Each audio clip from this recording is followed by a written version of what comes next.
Olá, companheiras, olá, companheiros, saudações petistas. Sejam muito bem-vindas e muito bem-vindos a mais uma edição do podcast Em Tempos de Guerra, a Esperança é Vermelha. Hoje é sábado, dia 27 de maio. Eu sou o Patrick e tomo a conversa junto com vocês.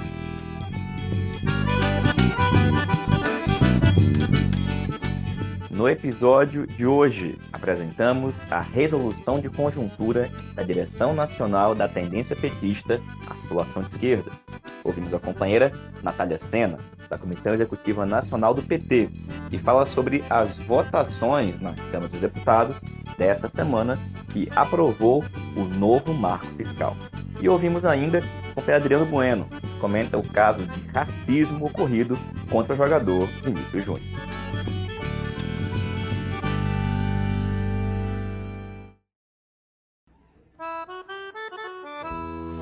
Pessoal, começamos a edição de hoje aqui do nosso podcast falando que tivemos, ao longo de todo o dia, uma reunião da Direção Nacional da Tendência Petista, Articulação de Esquerda.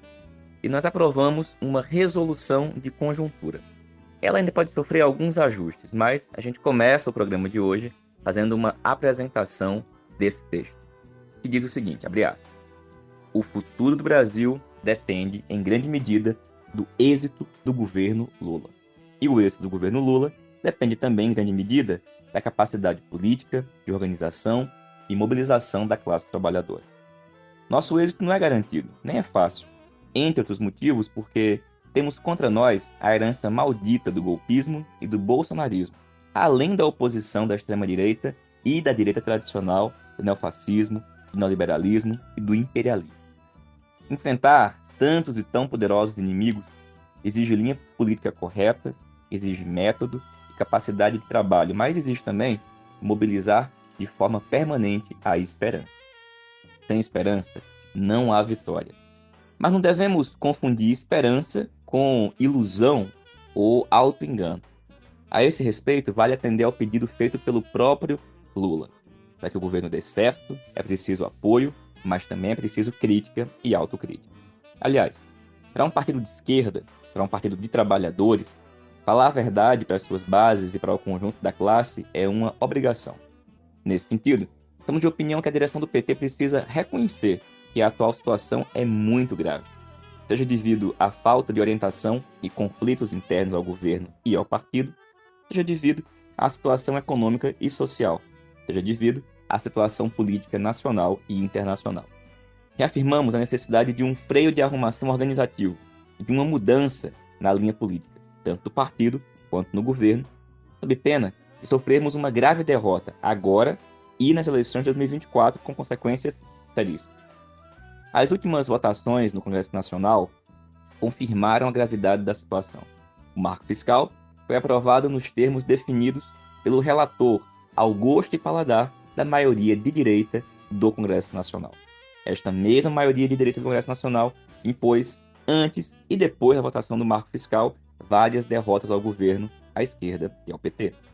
Destaca-se entre essas derrotas a indecente votação do chamado marco temporal.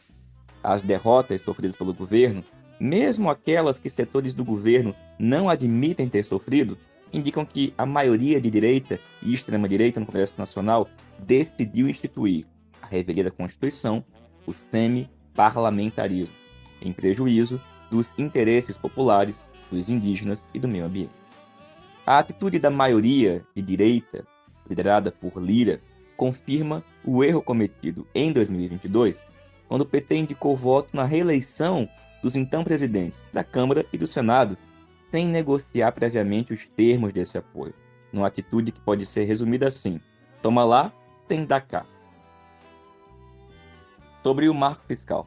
A Câmara aprovou o marco fiscal tal e qual foi proposto pelo relator Cajado, do PP da Bahia. Agora, o marco fiscal vai para a votação no Senado Federal. O relatório apresentado pelo Cajado agravou diversos problemas presentes na proposta de marco fiscal apresentada pelo ministro da Fazenda.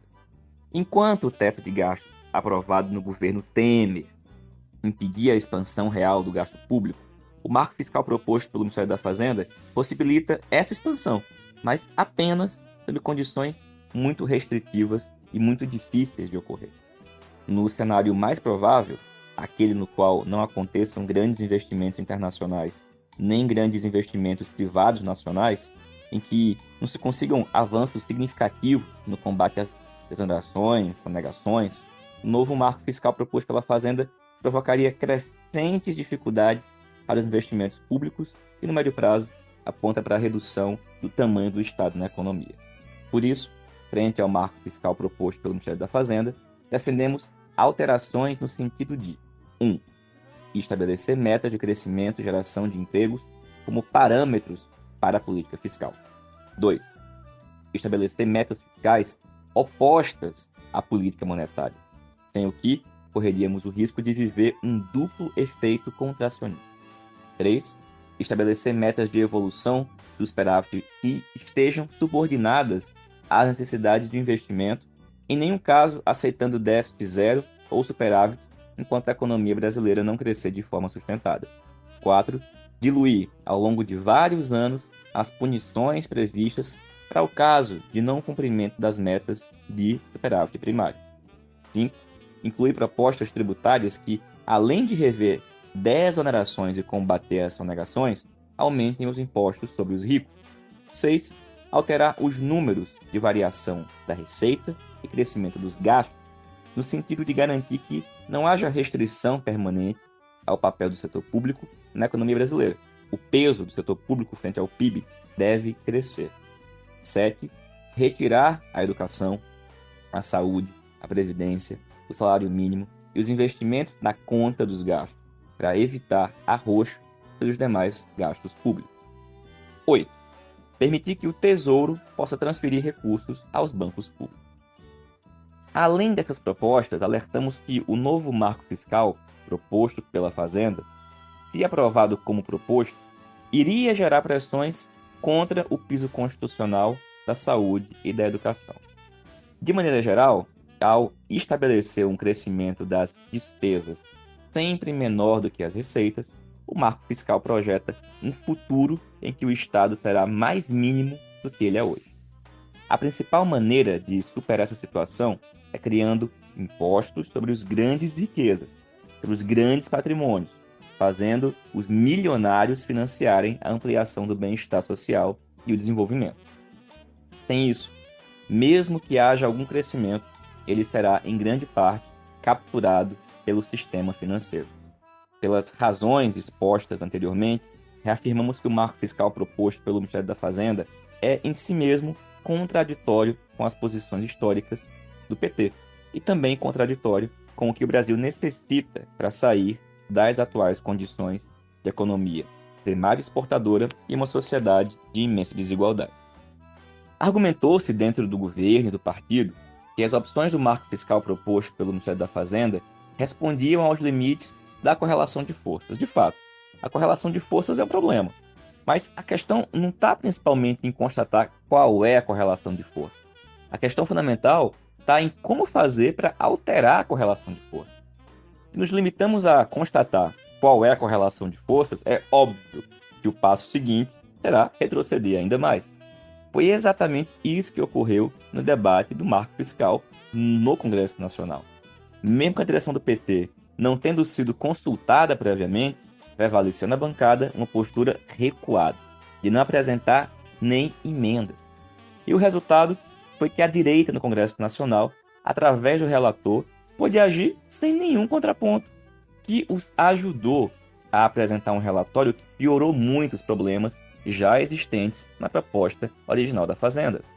Portanto, no Congresso, o marco fiscal original foi alterado para pior, com a introdução de contingenciamento obrigatório, criminalização, eliminação de exceções, proibição de concursos, de reajustes, etc.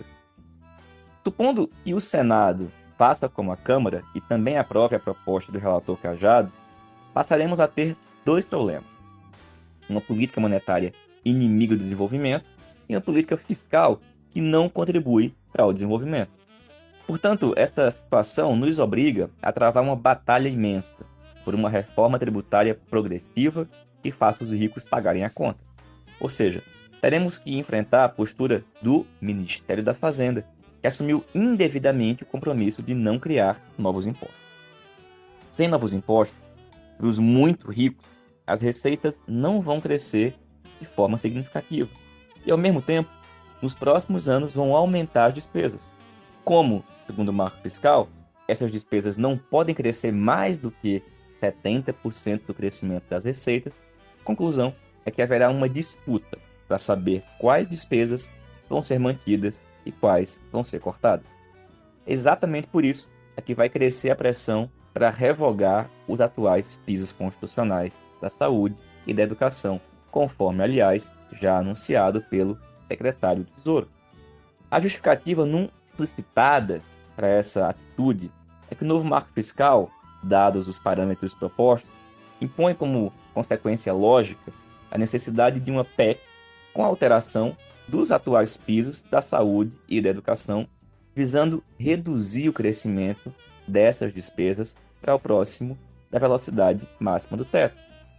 Isso porque, segundo os parâmetros do marco fiscal, o teto cresce na velocidade de 70% da receita, enquanto, por exemplo, a saúde e a educação crescem com base em 100% da receita. Ou seja, um dos efeitos colaterais do marco fiscal aprovado pelo Congresso será jogar pobres contra pobres. Por estes e por outros motivos, parabenizamos os parlamentares federais, mais de 22, que, apesar de respeitarem a disciplina partidária, fizeram uma declaração de voto, demarcando com as diretrizes do marco fiscal. O ocorrido na votação do marco fiscal, bem como as votações ocorridas imediatamente antes ou depois, também confirmam a existência de problemas diversos no funcionamento do Congresso na bancada. Por razões óbvias, esses problemas estão sendo negados pela Fazenda e por setores do partido e do governo, havendo inclusive quem comemore como vitória que são inegáveis derrotas. As dificuldades crescem no governo junto ao Congresso, fazem crescer a dependência do governo frente ao judiciário. Mas o judiciário, como foi sobejamente demonstrado nos últimos anos, não é um aliado das forças democráticas e populares, especialmente quando se trata de combater as políticas neoliberais. Com relação ao quadro internacional, não é apenas a situação nacional que se torna mais difícil, a situação similar ocorre no plano internacional. A esse respeito, cabe fazer uma constatação. Com o presidente Lula, o Brasil voltou a ter protagonismo mundial, algo correspondente tanto à importância do Brasil quanto correspondente ao prestígio do presidente Lula. Mas nós não devemos ter ilusões a respeito. No médio prazo, tudo depende do Brasil dar um salto na sua capacidade industrial, científica e tecnológica.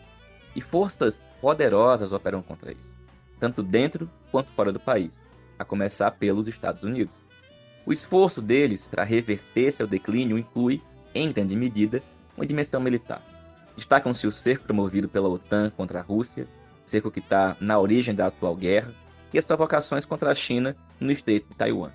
Nos dois casos, os Estados Unidos querem a guerra, não querem a paz.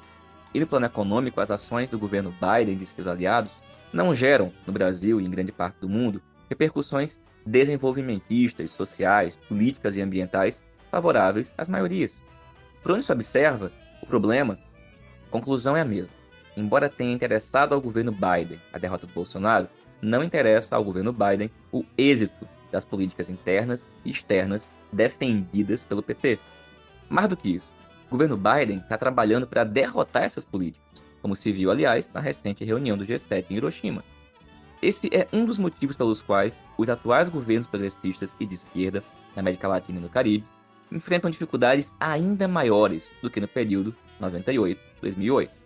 Os resultados das eleições chilenas, as dificuldades na Argentina e na Colômbia, conflitos internos à esquerda na Bolívia, a difícil situação vivida em Cuba e Venezuela, assim como o quadro na Nicarágua, sem falar de Brasil, Honduras e México, compõem um cenário de grandes dificuldades estruturais e políticas que exigem de nossa parte, governo Lula e PT, uma conduta que, sob vários aspectos, terá que ser diferente e mais ousada do que a adotada entre 2003 e 2016. Nesse sentido, devemos valorizar a realização no Brasil, de 28 de junho a 2 de julho, do 26º Encontro do Foro de São Paulo, e devemos contribuir para que o PT proponha, neste encontro, medidas concretas para acelerar o processo de integração regional. Nosso projeto de desenvolvimento só terá êxito nos marcos da integração regional. Mas, por outro lado, nossa política externa só terá êxito se for lastreada numa retaguarda de desenvolvimento, industrialização, bem-estar social e ampla auto-organização do povo brasileiro. E a verdade é que ainda estamos muito longe disso. O tempo corre contra nós.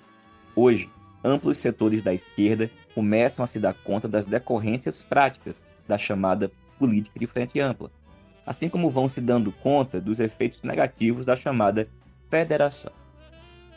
Não se trata apenas das alianças que foram feitas nas eleições de 2022, mas principalmente da inexistência de um plano de voo que nos permita superar os limites impostos pela herança maldita, pela maioria de direita nas instituições e pela força da extrema-direita em vários espaços de poder, com destaque para os aparatos de segurança. Falta um plano de voo, acima de tudo, que nos permita superar a condição primária exportadora. Nesse sentido, o mais grave do atual debate sobre o marco fiscal não são as medidas em si, mas o horizonte medíocre que isso projeta para o desenvolvimento nacional. Do ponto de vista da política, o tema central é como alterar a correlação de forças. E a primeira conclusão que se deve tirar é: a correlação de forças nas instituições só será alterada lentamente. Por conta disso, impõe-se a disjuntiva. Ou vamos nos confrontar com isso e apostar novamente que devagar será ao longe, para ali na frente sermos surpreendidos com novas derrotas e golpes, facilitadas pela implacável e inevitável biologia, ou vamos adotar medidas para alterar a correlação de forças, a começar por aquelas medidas que contribuam para a conscientização, auto-organização e mobilização do povo. A segunda opção exige que o PT adote uma política que combine apoiar o governo contra a extrema-direita e a oposição em geral, mas também disputar os rumos do governo contra os setores da extrema-direita e da direita tradicional que fazem parte do próprio governo. Exige, ademais, perceber que é necessário mudar rápida e velozmente as condições de vida da maioria das pessoas. Mudança que envolve políticas públicas que incidam na vida material, mas também ações políticas que incidam no ambiente psicossocial e cultural do país. Mas parte dos petistas que está no governo, nas bancadas, na direção do partido, não se dá conta disso. Agem como se a dinâmica institucional cotidiana fosse suficiente para superar as dificuldades e construir as alternativas de que nós necessitamos. Não compreendem a necessidade de, ao mesmo tempo, defender e disputar os rumos do governo. Lula, em nossa opinião, percebe, ao menos em parte, essa necessidade. Grande parte de suas declarações públicas aponta no sentido não apenas de união e reconstrução, mas também da reconstrução e transformação. Mas boa parte dos petistas que estão em postos chaves do governo estão à direita de Lula. Sem politização, sem mobilização e sem luta, não haverá mudanças. Nesse sentido, entre outras propostas, defendemos a convocação de uma Conferência Nacional pelo Desenvolvimento que possa servir de catalisador para nada menos do que 40 anos em 4. Nesta mesma perspectiva, defendemos a convocação, por exemplo, pelas frentes, de um encontro nacional do PT e das forças do campo democrático popular para debater o enfrentamento da situação atual e das eleições de 2024. É preciso romper o cerco, é preciso mais ousadia, é preciso convocar a mobilização dos que nos deram a vitória em 2022. Fecha aspas. Bom, gente, esta é a resolução que foi aprovada no dia de hoje, na reunião da Direção Nacional da Tendência Petista Articulação de Esquerda. Quem quiser ter acesso ao texto está disponível em página13.org.br. Bom, entre vários dos assuntos tratados na nossa resolução, um deles vai ser comentado pela companheira Natália Sena, que é integrante da Comissão Executiva Nacional do PT e também da Federação Brasil da Esperança, que foram as votações ocorridas esta semana na Câmara dos Deputados. Primeiro, do novo arcabouço fiscal, que agora é o novo marco fiscal. E também do que o Centrão e a direita, conduzidos por Arthur Lira, fizeram, por exemplo, com a votação relativa ao marco temporal. Bom, esses assuntos a gente escuta agora a companheira Natália Sena. Oi, Patrick, ouvintes do podcast Tempos de Guerra, Esperança Vermelha. Então, Patrick, estou gravando esse áudio no dia 26 de maio, uma semana que foi bem importante para a gente debater, analisar um pouco a situação política do governo no Congresso Nacional. Essa semana, como boa parte da nossa militância acompanhou, foi concluída a votação do chamado Marco Fiscal, que o governo apresentou ao Congresso, e é uma votação que é considerada bastante importante para a definição dos rumos do governo no próximo período, do ponto de vista orçamentário e, consequentemente, né, do quanto a nossa política, o nosso programa vai efetivamente caber no orçamento da União, né? Muita gente considerou essa votação dessa semana, onde o marco fiscal foi aprovado, uma vitória, né? Na nossa opinião, não se tratou de uma vitória da nossa política. De fato, o marco foi aprovado, é uma proposta do governo, então, dessa perspectiva, ok. Mas do ponto de vista do conteúdo, o marco fiscal, que já foi apresentado inicialmente pelo governo como uma proposta extremamente restritiva do ponto de vista da aplicação dos recursos e dos limites aí orçamentários que previa, no projeto final que foi aprovado, foi piorada pelo relator, deputado Cajado. E aí a votação dessa proposta acabou evidenciando o que já estava nas últimas semanas ficando bem explícito, que é a dificuldade do governo com o Congresso Nacional realmente existente. E eu não vou nem chamar de dificuldade de articulação política, né? Mas é realmente uma dificuldade política, né? De encontrar pontos de unidade com um Congresso que é muito mais de direita do que o Congresso que, por exemplo, o presidente Lula encontrou quando foi presidente pela primeira vez há 20 anos atrás. O próprio Arthur Lira já passou esse recado, dizendo que Lula teria que aprender a lidar com o Congresso de hoje, que ele é bem diferente do de 20 anos atrás, e está ficando explícito que os métodos de articulação política que se acostumou, né, o nosso governo em outros momentos utilizou, não tem mais o mesmo efeito, porque o Congresso hoje ele é muito mais à direita, existe uma extrema-direita consolidada dentro do Congresso, onde a margem de negociação diminui bastante e o espaço para convergências políticas é muito menor, né? Então, a gente pode dizer que a vitória do arcabouço fiscal não é uma vitória político-programática do governo, né? Ele não é o nosso programa. O nosso programa era a revogação do teto de gastos, né? E uma política de investimentos, de utilização dos recursos do orçamento público muito mais livre e muito mais expansiva. Então, Patrick, de um lado a gente viu essa semana a bancada do PT, por exemplo, com bastante dificuldade de incidir para tensionar pela esquerda, né? A bancada do PT muito engessada, sequer se conseguiu chegar numa convergência com o governo no sentido de a bancada apresentar destaques à proposta para tentar melhorar, levar a voto algumas questões, marcar posição que seja em alguns temas que são caros a nós e que estão sendo cobrados dos nossos deputados nas suas bases. Então, o governo sequer permitiu, digamos assim, que isso fosse feito, algo que era para ser tratado como um direito da bancada, dos parlamentares, enfim. Aí, de outro lado, a direita fez o papel dela, que foi tensionar para a direita, e teve êxito, né? Porque conseguiu aprovar uma proposta mais à direita do que a que foi inicialmente apresentada pelo governo. Então,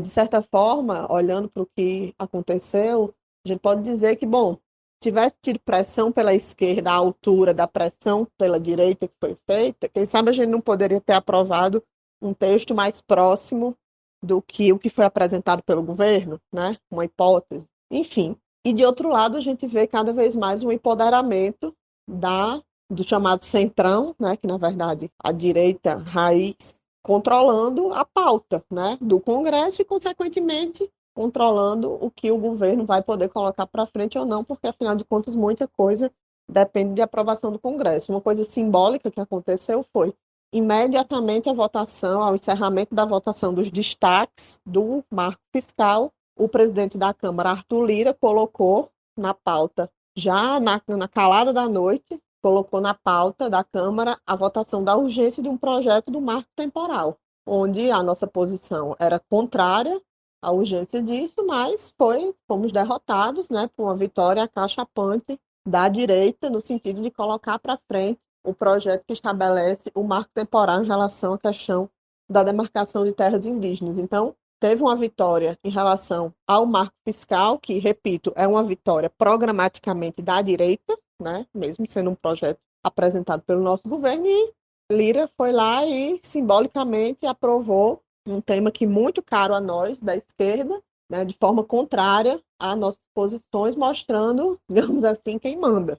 E, de forma totalmente equivocada, o governo fez o quê? Liberou o voto, né? Não orientou o voto contrário a essa questão do marco temporal das terras indígenas. Então, enfim, é uma situação muito complicada, a do governo no Congresso, e que coloca a gente numa encruzilhada, né? O governo precisa tomar as rédeas da situação de forma mais pela política, né? Parar um pouco, talvez, com essas negociações que estão sendo feitas por cima e tomar decisões no sentido de estabelecer diretrizes políticas mais claras para o governo, né? Quais são os temas que a gente vai tensionar, né? E aí comprar brigas, estimular a mobilização, estimular a pressão de fora para dentro, né? Da sociedade em relação ao institucional, ao parlamento, e decidir em quais temas a gente vai poder fazer negociações, né?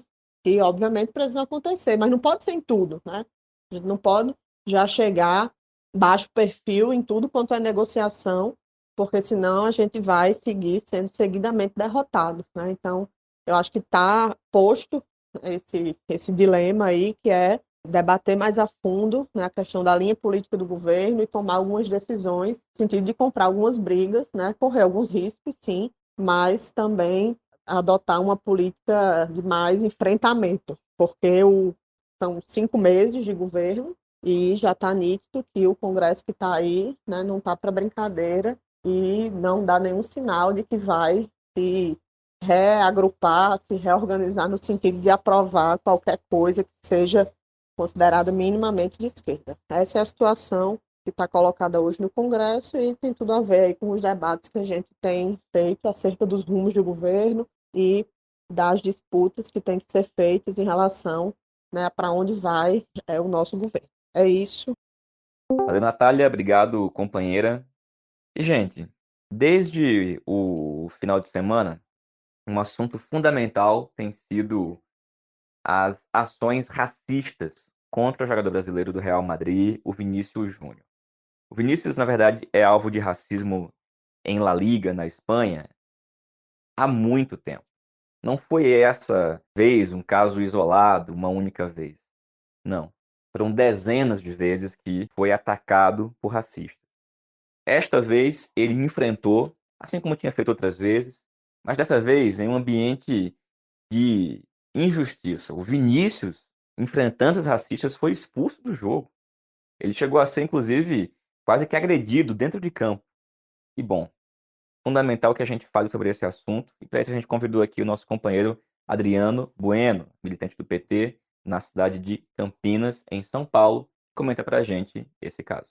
Olá, Patrick. No último domingo, o jogador de futebol Vinícius Júnior, ex-Flamengo, atualmente no Real Madrid da Espanha, foi chamado de mono, que significa macaco em espanhol, pela torcida do Valência. O Vini se indignou, cobrou providências, instalou-se uma confusão com o jogo parado.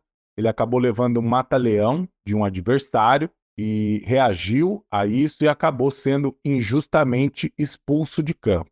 O caso repercutiu bastante, o primeiro-ministro da Espanha se manifestou, o governo brasileiro se manifestou, até a ONU protestou e, diante da repercussão, a La Liga decidiu cancelar o cartão que foi aplicado ao Vini Júnior injustamente, além de multar o Valência em 45 mil euros. Proibiram também, durante 5 jogos, o Valência de ter torcida no setor sul do estádio, que foi o setor de onde partiram os xingamentos racistas. Não foi a primeira vez que o Vini Júnior sofreu um insulto racista na Espanha. Na verdade, no último ano, ele protagonizou vários episódios, né? Em janeiro desse ano, por exemplo, em Madrid, antes do clássico entre o Real Madrid e o Atlético de Madrid, pela Copa del Rey da Espanha, um boneco com a camisa do Vini Júnior foi pendurado em uma ponte de Madrid. Essa imagem chocou o mundo inteiro porque ela remeteu aos enforcamentos que aconteciam no sul dos Estados Unidos, promovidos pela Ku Klux Klan e que fazem parte da cultura racista do sul dos Estados Unidos e que tantas vezes já chocaram o mundo no passado. Inclusive, tem uma música que se tornou muito famosa na voz da Aretha Franklin, Strange Fruits, que na verdade significa frutos estranhos, né? É uma música onde ela descreve essa cena tão comum no sul racista nos Estados Unidos.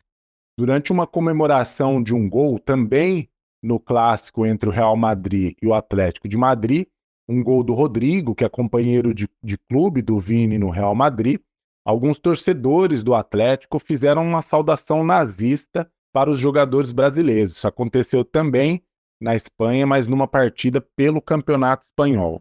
A gente lamenta os episódios de racismo na Espanha, mas, por outro lado, há um aspecto positivo desse processo, se é que nós podemos dizer assim, que é a forma como o Vini Júnior tem reagido, né? O Vini tem pautado um debate sobre o racismo no mundo todo, na medida em que ele reage aos xingamentos e aos insultos que tem sofrido. Se é verdade que o Vini foi hostilizado, também é verdade que ele tem recebido manifestações de apoio que vêm de toda parte. O futebol é sempre visto como um ambiente de despolitização. Então, ficamos muito felizes quando um jogador como o Vini Júnior reage a um insulto racista, porque, na verdade, o futebol é acompanhado pelas massas, né? E ele espelha a cultura de massas, mas ele influencia também a cultura de massas ao mesmo tempo.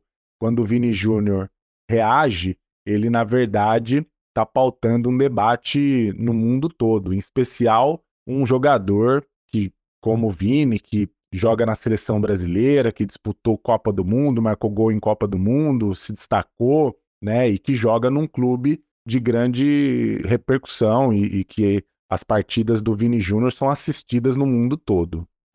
O racismo contra negros, da maneira como a gente conhece ele na atualidade, ele é uma invenção do europeu, né? É importante que a gente diga isso.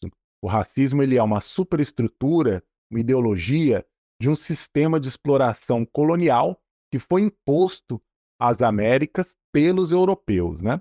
A Espanha, ela colonizou a maior parte dos países das Américas, salvo algumas exceções, como é o caso de Brasil, Estados Unidos, né? Mas a maior parte dos países das Américas foram colonizados pela Espanha. A Espanha é o principal país a colonizar as Américas, por sua vez, o Brasil é o principal destino de desembarque de africanos para o trabalho escravizado. Ou seja, esse embate entre o Vini Júnior e os torcedores espanhóis racistas, esse embate ele não poderia ser mais representativo das contradições históricas entre a Europa e as Américas, em um processo de expoliação cuja base é racial. Todos sabemos que é racial, né? O racismo ele é uma herança nefasta deste processo que está até hoje para ser superada, e a gente luta para que seja superada. Um dos lemas do MNU, Movimento Negro Unificado, é justamente reaja à violência racial. Ao reagir, o Vini presta um grande serviço, não só ao movimento negro, mas a todos nós que almejamos a vida num mundo sem racismo, livre de racismo. Somos todos Vinícius, somos todos Vini Júnior. Abraço, Patrick. Valeu, Adriano. Obrigado, companheiro. Pessoal, essa foi mais uma edição do podcast Em Tempos de Guerra, a Esperança é Vermelha. A gente se reencontra aqui na próxima semana. Lembrando que segunda-feira tem a edição do programa Antivírus no YouTube do canal Contra a Mola. A gente se revê muito em breve. Saudações petistas e até mais.